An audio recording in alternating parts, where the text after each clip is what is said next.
Hey guys. Moving right along. So there's a Devops word. Everybody says it. Who's that? Is that guy? He made up this word. Oh my God.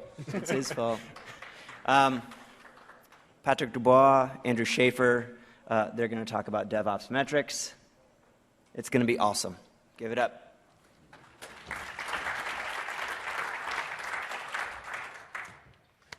Okay, DevOps metrics. So, like John introduced me, I'm Patrick Debois, Jedi, and you can read my blog later if you want. I was supposed to do the talk with Israel God, but he has some throat problems. So I found the spare part in, like, Mr. Andrew Schaefer. I may or may not be a Sith Lord. Yeah, okay, I don't mind. Metrics. Why do we have all this? Why should we even care about metrics to investigate timing that?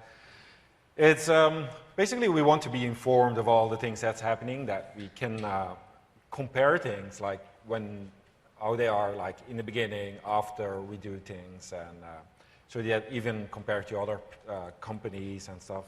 And also to motivate people to do things, because if you like see graphs, metrics, it's easy to explain, like, okay, we should do something about it. So motivation really helps driving that. And understand the system, so we might not have a good understanding yet, but with metrics you can kind of like get a better feeling on what's happening about. And to protect, so that we can see that something's about to fail, or that we get a better feeling that we're driving our truck towards like a wall or something. But most of all, it's like overall to improve the way we do things and the things we want to do. So, good metric. What's that, Andrew? So I like to do experiments. I'd like to thank everyone for coming, first of all. It's been a good velocity so far. Everyone have a good time? Yeah? So one of the things that I think you're trying to do with metrics is optimize this value chain, this delivery chain, and that takes people with different perspectives, different abilities, different roles, doing things in a coordinated fashion. So as a little experiment, I'd like to get us to do something in a coordinated fashion.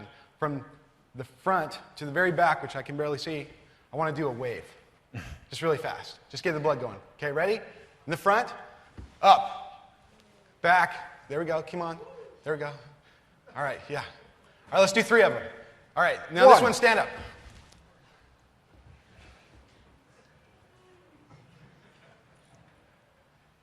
All right, one more. Yeah. So there's interesting data about everyone and who's standing and who's not standing, right? Did we measure that? Oops, we didn't. So what's the basis of a measurement? Who has any background in physics? So when you're doing physics and you see a model, there's a lot of insight that you can gain from the model if you're just looking at the units of each of the parameters or each of the results, right? So you have some function, you have some inputs, those inputs have units, and the outputs have units, and that is giving you the basis of a model. So if you're going to measure things, what are you going to measure? What units are they in? And just to kind of give you the arc of this talk, who wants to stand and argue about packaging deployment strategies? Who's using Chef? Who's using Puppet? Who's using Vagrant?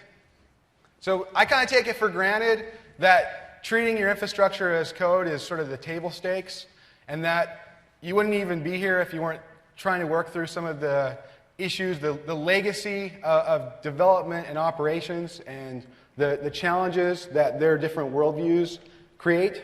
So we're just going to kind of take that as granted and move forward with this meta discussion about metrics. So there's this unit of measurement, we're not sure what it is, but there's some assumptions. If you've ever done physics and you look at some of the models, you'll find out that there are assumptions that you're making on a regular basis to give you some predictive value with the model, which may or may not be true.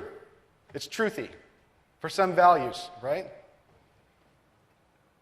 And then there's also different, so in the notion of the assumptions, there's different levels of appropriateness. So there's the level of an individual, there's a level of a team, there's a level of the roles, there's a level of the business, and there's different metrics that you can optimize across each of those levels. We're going to kind of drill down to that as we go, but that's something to keep in mind when you're designing or thinking about what you're going to measure, because I think you should engineer this as much as you engineer your technology.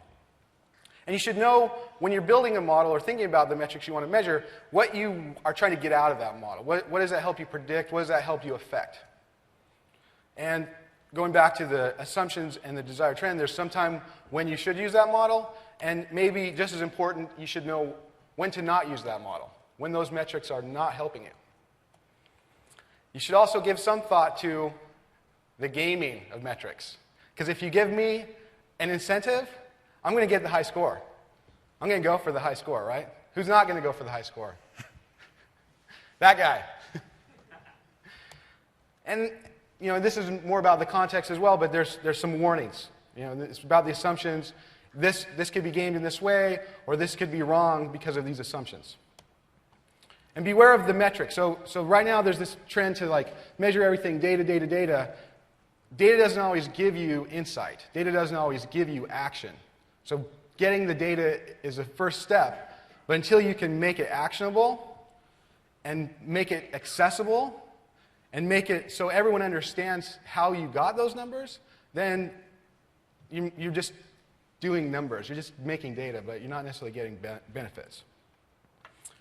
Red is good, green is worthless. This is a theme that if everything's always good, if everything's always green, then you don't know that you should change. And I think this is a theme that goes through all of these, especially these qualitative human metrics.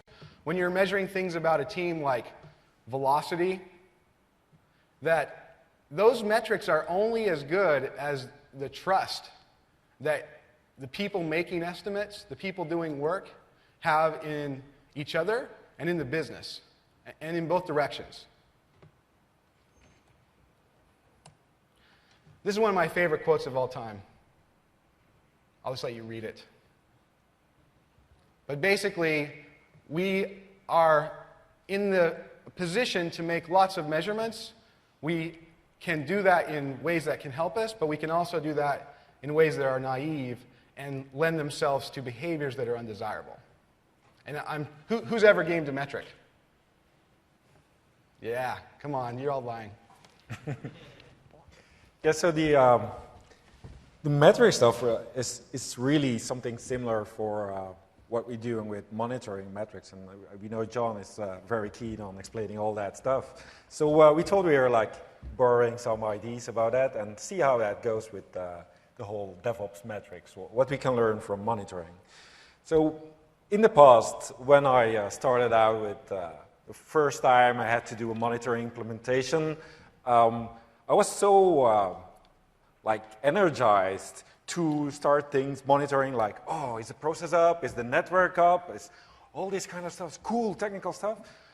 And if you think about availability in the human side, it looks like a timesheet.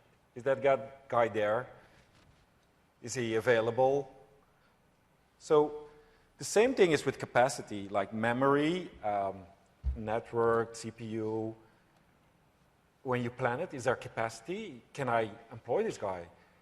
But okay, that's another part. It's like you put thresholds on each of these metrics so that you know when it's good, bad. It's like simple things like, is 90% memory good, or these kinds of things. It's like humans, like the metrics, are they happy, are they not happy? So for me, all these parts, what I learned over the years is that all these kind of lower metrics, when you think of it, they're actually diagnostics. They don't tell you the bottom line of whether the whole thing is actually functioning. They're very interesting information, but are more like a diagnostic. When something fails, you would look at that level. And a metric, in my opinion, is something more higher, closer to the business, whether it's actually useful or not. So we have to go up a few levels. So we are, usually when we do the monitoring stuff, we after the memory and CPU, we go up okay, is the service we want to do on that individual box. Is SSH actually working? HTTP, does it respond to something? NTP? So the equivalent I could come up is something like this. The number of servers per admin is like the performance of an operator. Or if you are in the development world, the lines of code that a developer actually does. But they're very easily gameable. So like the lines of code, you just write a generator. That's fantastic. So you have better things, like, or the number of systems per admin. Oh, I'll spin up 100 VMs. I'm great. Doesn't tell you anything, you know? So again, move up a level. That's the one. Keep going. Okay. So like with the servers, we actually go up, like each web individual server, we aggregate it through a load balancer because we actually want to see it collaborative on a higher level. So like we have a team, a project team. It's all the developers performing the same function, and they're like delivering a service at that level. So in development, there is a kind of chart that's often used. That's the burn-up chart. So for every functional thing a developer implement, you get... Who's familiar with these type of charts? Most people? Most people. So I'll go through it quickly. So the number of points are actually functions that you do in each sprint and you implement. So it gives you, at the end, a kind of velocity, a team that you know how many functions a team could implement after each iteration. But velocity is great, but it also has a direction component. So even if you go like, oh, we've implemented so many features, but we might still be going in the wrong direction because we're fast, but we're going in the wrong direction. And the same thing is with efficiency. So just really quick, going back to physics, who knows what the Heisenberg uncertainty principle is?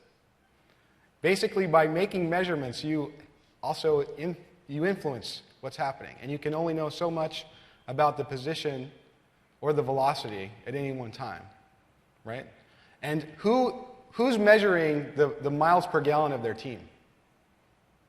We tend to maximize for the velocity. We want to get more and more as a business. But then are we maximizing the wear and tear on the brake pads? If you're running a race, you're running a Formula One race, then they say the best car falls apart at the finish line. Right? It wins the race and then falls apart. Is that acceptable? Is that an acceptable collateral damage for your development operation or for your operations team? What do you think, John? So who's familiar with this metric?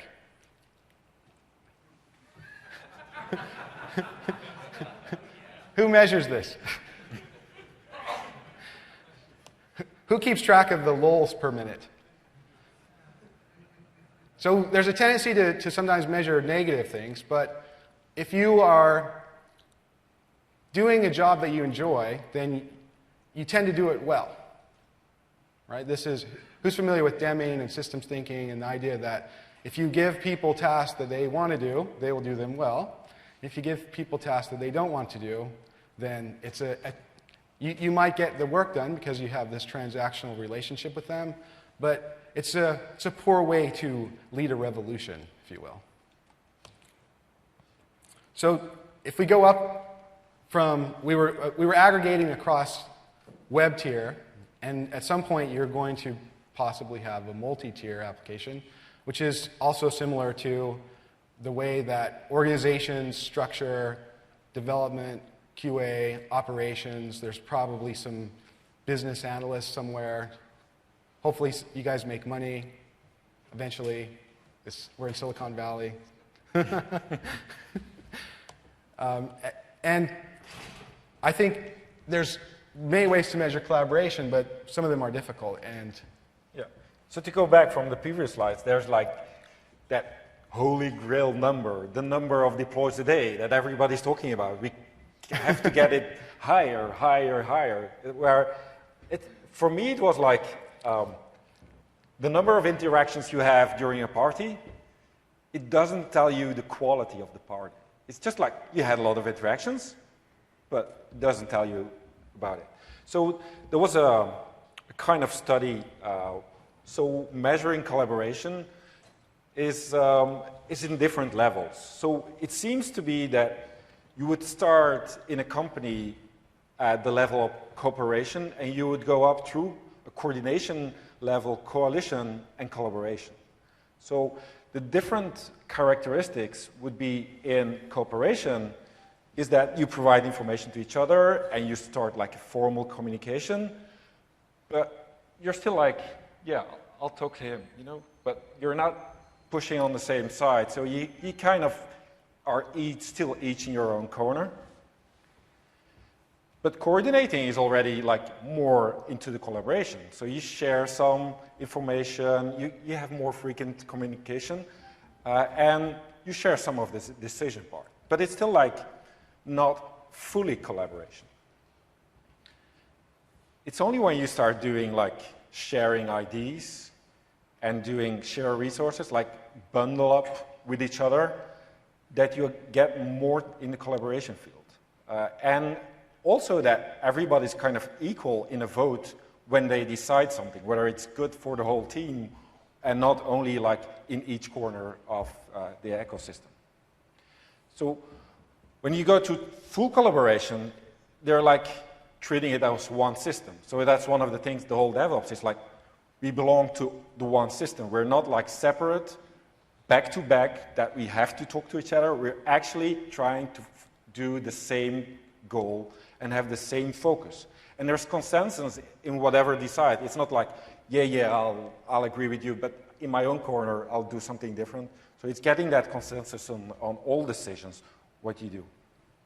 So a side effect of collaboration is usually that it gets like knowledge sharing in, because you know more when you collaborate, and it kind of spreads through that system. It's not something like an actual metric, but it's more like a side effect. Well, this comes from a study, a paper, with a model of how information flows through a group that's collaborating. Yeah. So this, we took this from a paper that's referenced at the bottom. Yeah. So they kind of measured all the interactions during communication and the synchronization points, and I found like they expressed it really that it expressed the knowledge. And there's like the way it's kind of redundancy or resilience you're trying to introduce, like the 10 floors test. Probably Chris should explain it better than me. But it's like when you take a random system in your infrastructure, it's like, are you able to restore your infrastructure in 5 or 10 minutes? So just take a random, like Chaos Monkey does, in a way. Or never goes down. Or it never goes down. It's a fault-tolerant system. And it's one thing to have fault-tolerant computer systems, but you also want to build fault-tolerant organizations. Not that everyone's necessarily replaceable, but by sharing this information, the loss of a node in the system, even if they go on vacation or have a baby or whatever, you continue to be highly available. Yeah. So there's a parallel metric. It's called the truck factor. It's the number of people of your team that can be hit by a truck before the project actually gets in trouble. So it's very like redundancy, and the knowledge sharing is actually very equivalent in that. There's some joke about gossip protocol. But in essence, collaboration is hard to measure as such, so you have to kind of look at the side effects, and that's what people are starting to do. So it's like the black hole. You cannot observe it directly, so you go to observe things around it. So there's like this demand of proof. Does collaboration, is it a good thing? Does it improve things? So it's like, can you prove it? So we get back to the typical metrics of, does it save money? Does it increase the quality of things? And it's from more tangible to intangible metrics. But it's like, you have to prove that every time again that collaboration is a good thing. But you get a gut feeling it is. But you just have to measure it through different parts. But it usually comes down like, do more versus do better, like more productive development, more stable things. Like this is kind of the whole dilemma that collaboration has. So just to make a point there, when you're optimizing a single metric and you don't have a systemic view, then you can quite frequently get yourself into local minima, where you're trying to optimize the throughput, but you're not changing your method. So, I mean, some of the things that we talked about, tools, some of the things we talked about, process, if you go from having no configuration management to configuration management, that tends to be a qualitative jump in productivity. Oh, and that side, we wanted to say sometimes things break. Yeah, that's right. So, if you ever seen my take on how some of this works, there's the role of operations, there's the role of development, there's all these roles involved, but at the end of the day, ostensibly you're trying to deliver value for a business. And until communism comes back or something. But for now, that's what we're all incented with, right? So someone is making an investment, maybe it's money, maybe it's time, but how are you going to measure the business? The business actually, in some ways, is easier to measure, and this is maybe the side effects, the black hole. You can measure things like cash flow, you can measure things like if you sell shoes, then you can measure the number of shoes that get sold. If you have some web property, then that web property probably has some pretty clear metrics about whether it's doing the right thing, and that doesn't necessarily go back to the individual CPU on every server. Not that you shouldn't have that, but it's not necessarily the most important metric to drive decisions. Who's familiar with any of the lean thought or Kanban? Who's read David Anderson's book? It's a great book called Kanban. It's interesting because this stuff was essentially, in my opinion, Deming, exported to Japan, re-imported to the US, and applied to software. So there's these different threads of thought, and you can take advantage of this legacy. But for Kanban, there's a few things that people talk about that are qualitative. The first one is highly qualitative, which is focus on quality. How many people have experimented with limiting work in progress? How many people have got good results limiting work in progress? How many people have a huge backlog that they prioritize on a regular basis, the tail of which has no chance of ever seeing production system? Awesome. So there's a lot of metric-driven aspects of the lean thought. Some of them are qualitative, some of them are quantitative. Again, the way that, so who does iterations? My personal bias, I hate iterations because I think that they tend to lead to something I'm going to talk about in a moment. But if you assume everyone's doing the right thing, you drop something in the queue, it comes out the end, you can measure the date that you dropped it in the queue and the date it came out the end and start to get some really interesting metrics about how stuff flows through your system. And then, and this is all presented much better by David, you start to see that some of these things, like iterations, are actually waste in the process. So you're creating ceremony for the sake of ceremony, which, if you have a totally fragmented team, has some value to get alignment, but at the point where you're highly functional, then managing flow has advantages. There's also some pretty interesting, easy to measure things. I'm sure John has opinions about this metric. This is straightforward. If you're an ops and you're not measuring this, then you're probably not doing your job. How many people consider themselves operations and they measure the mean time between failure on their systems? But I think the equivalent could be like the number of incidents and things you get, like on a process level or human level. Sure. So it's not always service, but. But then, so the number of incidents, who measures the number of incidents for some unit of time? Better. Who measures the mean time to resolution? Who has a small one?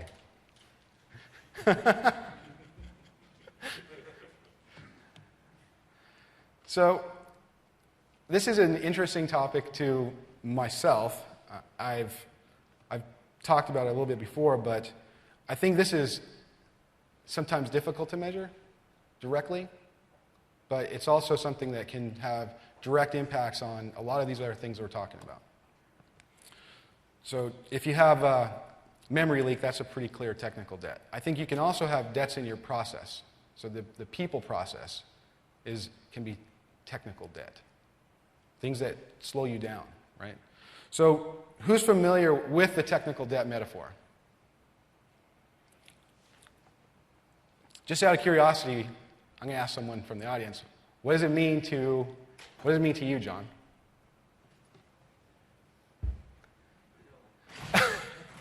Wikipedia. Hold on. It means to save or spend your complexity budget. Save or spend your complexity budget. Okay. The original metaphor came from a developer named Ward Cunningham, and the context he used it is that you have imperfect knowledge about the problems that you're trying to solve. And so you solve them the best that you can at the time that you solve them, and then when you know more, you can close the gap. So he thought that if you don't close that gap, then the difference between the model that you should have done, the system that you should have built, and the system that you did build is interest that you have to pay until you close that gap.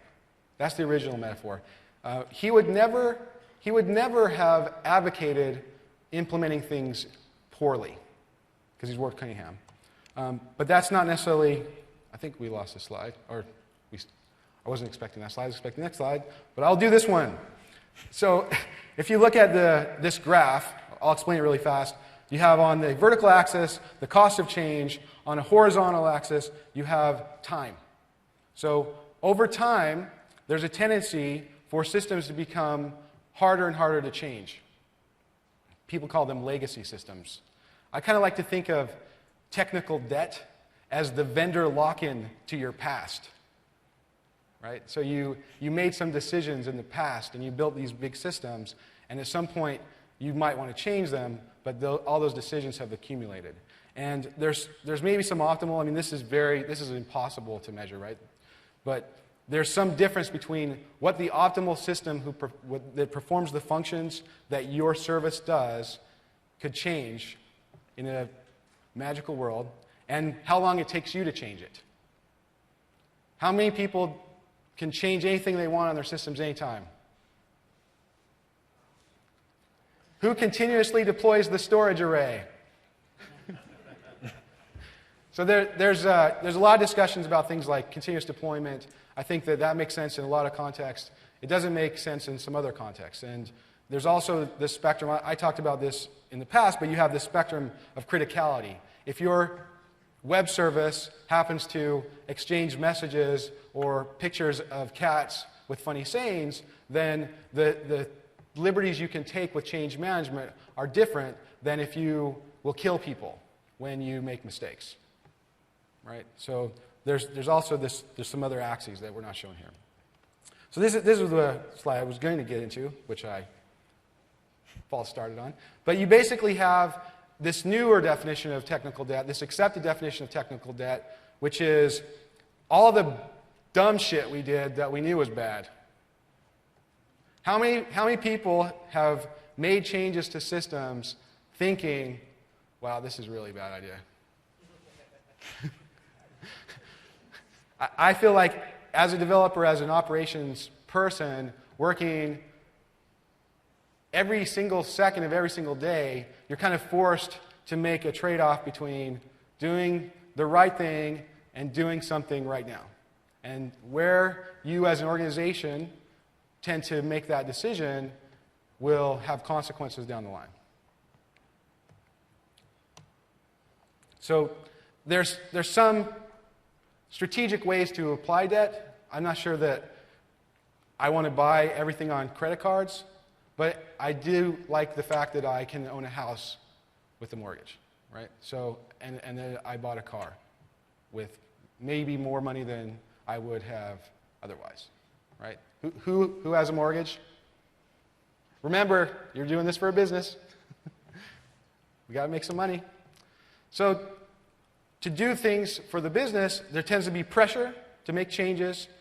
Those changes, we want to make them fast, but we can't. So we take some technical debt, we don't pay it back, and then we still have more pressure, but now we have less and less and less. Who's been part of a startup or a company that towards the end, the decisions that were made before, the technical debt essentially crushed the opportunity? Sucks. So technical debt, I think, is hard to measure, but there are some things you can measure around the black hole that give you some indication that you might have technical debt. If you can't respond to your customers, if it takes you a long time to make changes, if what you want to deliver on a certain date, and this is maybe technical debt in your technology, but it's probably also a technical debt in your process. It's not necessarily that your deliveries are late all the time, it's that you estimated something which somehow became a commitment, and then your imperfect estimate was wrong, and now everyone's mad. Good times. Or you can also, a very simple measure is bugs. Who measures bugs? Who tracks bugs? Who tracks the velocity of bugs on a time period? And the rising development costs are because I think Google and Facebook and these guys are like flooding the market with cash, but that's a different topic. And if you have people who are in situations where the code is hard to work with, where it's not, who finds fixing all the crap that, and typically it's not you that made these decisions, sometimes it is, but who likes cleaning up after other people? Who went into IT operations, web operations, so they could be a janitor? Come on, you guys are so enthusiastic. This is an article that was written by Jesse Robbins, who you might have heard of. And this is a hypothetical graph of two different startups. And he's making the argument that there's a special sauce, a secret sauce in operations. And at the time this came out, this is 2007, you're starting to see the rise of Puppet. You're starting to see people thinking about what is eventually going to be called Devops. And now these are just table stakes, right? And the gap between the graph on one side and the graph on the other side is essentially the technical debt of the decisions and the tools and the processes of those two teams. Yeah. Maybe I add on. The dangerous thing of looking at the right graph is that when that part on the left is taking a long time, you're doing waterfall again. It's like you do all the design up front and you never kind of go into production. So there's like a tricky part on that. If you're not embarrassed by your first release, you waited too long. Yeah. So going back to this notion of measuring things, I think the team always knows. The team always knows that there's technical debt. If you ask any engineer that is in his craft, in ops or dev, they have an opinion about the quality of the code, and they'll typically share it with you. Unless you've utilized the beatings will continue until morale improves approach to managing teams. Unless you're an auditor, that will not tell you. Yeah, unless you're an auditor working on the PCI compliance process. There's a few ways people have tried to measure this. This is a box with Legos. And the color of Lego and the type of Lego and the box you put in is a qualitative measure of quality. But you can apply this to lots of things. And it's a way to, I think it does a couple things. It anonymizes the process. So it's done by the team, so not an individual saying it. And it gives you some indication that if a pile is big, then maybe it's bad. Yeah. So after we have like the business level, like the business logic we monitor, we usually go beyond that, like outside our company, very close to the end user. So that's what, like end-to-end monitoring, monitoring the user experiences, and also third parties. So what I found in that is that in this article there was very about design, and apparently people in just general design like buildings and so on, they are moving away from user-centered design. So they're going to another part being more participatory design. So it's kind of interesting to see that it's very similar to this crowd monitoring. Like we actually are trying to get the customer to participate with A/B testing, or like seeing that a certain change in a user activity pattern tells you more about what's failing. So if there's like lots of people, let's say on Facebook, they're not logging on, and you see like, oh, this user activity is going down. Maybe you haven't captured something with your monitoring systems, but of course the users see it and they stop acting. So it's like employing these characteristics in a way that they can also give you value or detect the problem.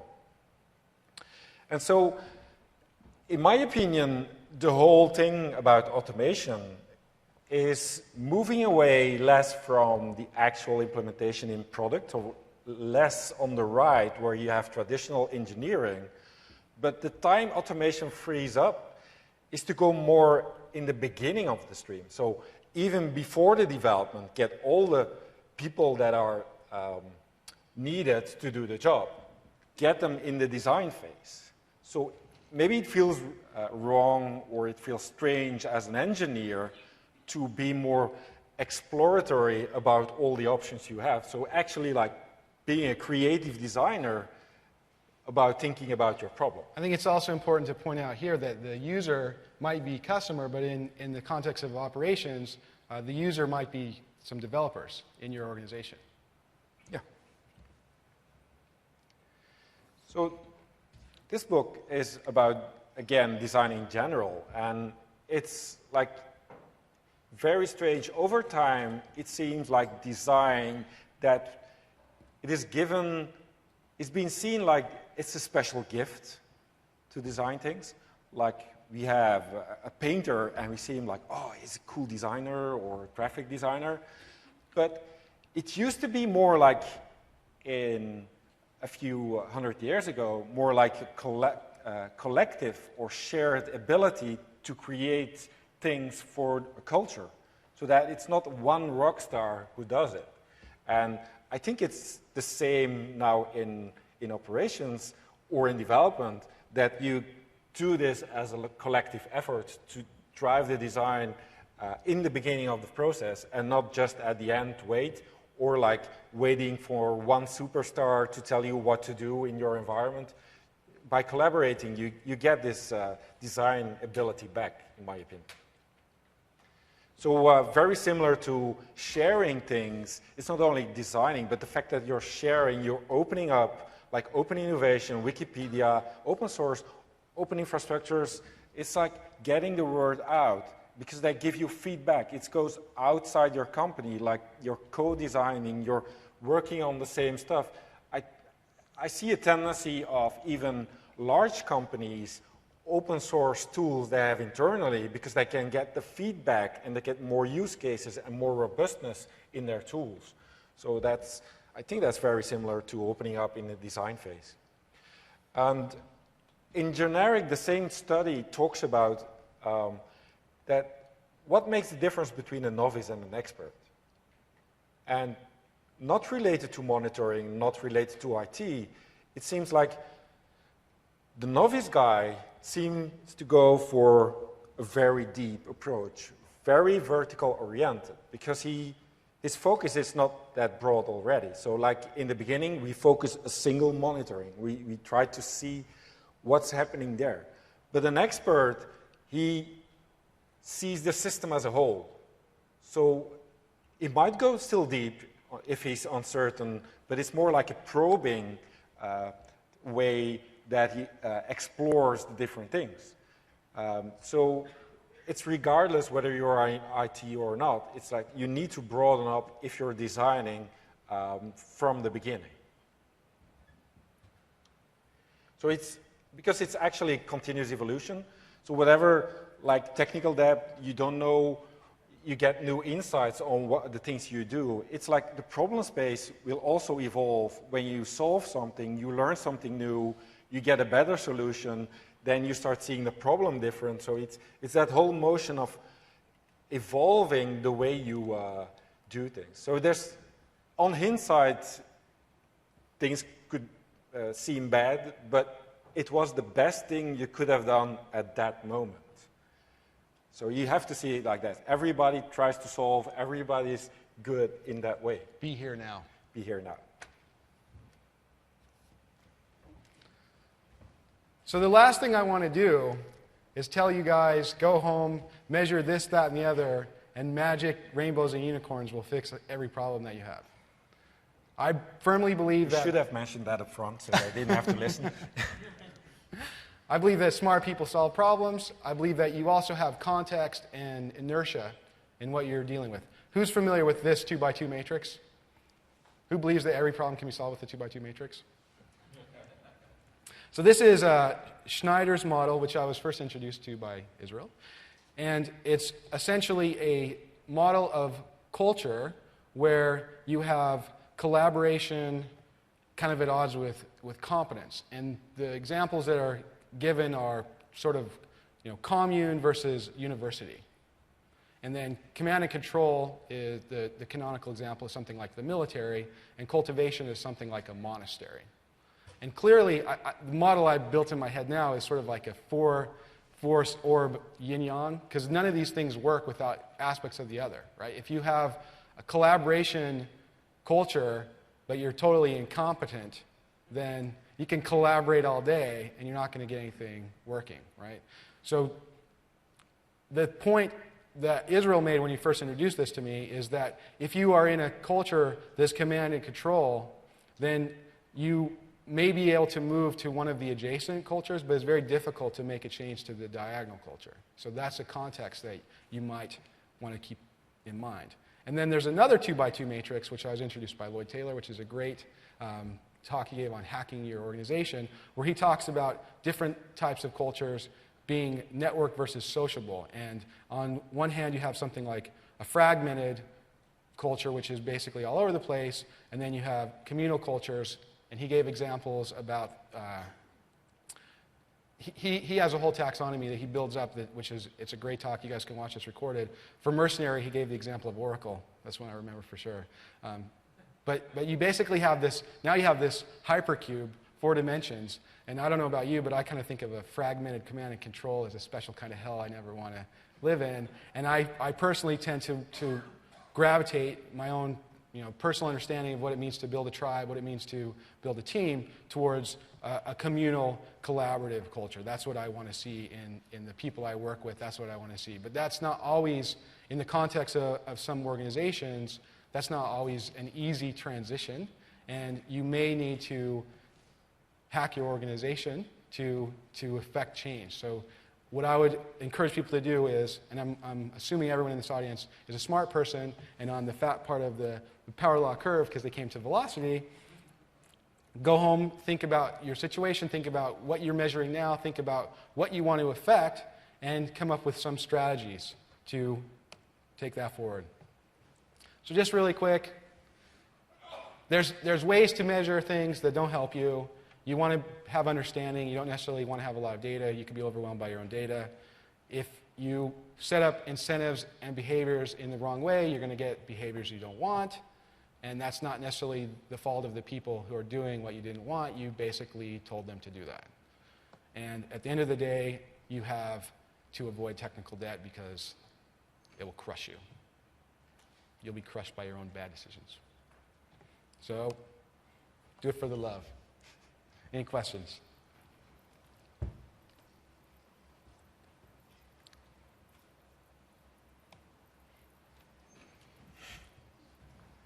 Who's coming to Devops Days tomorrow? So we can get back to arguing about deploying packages versus deploying files.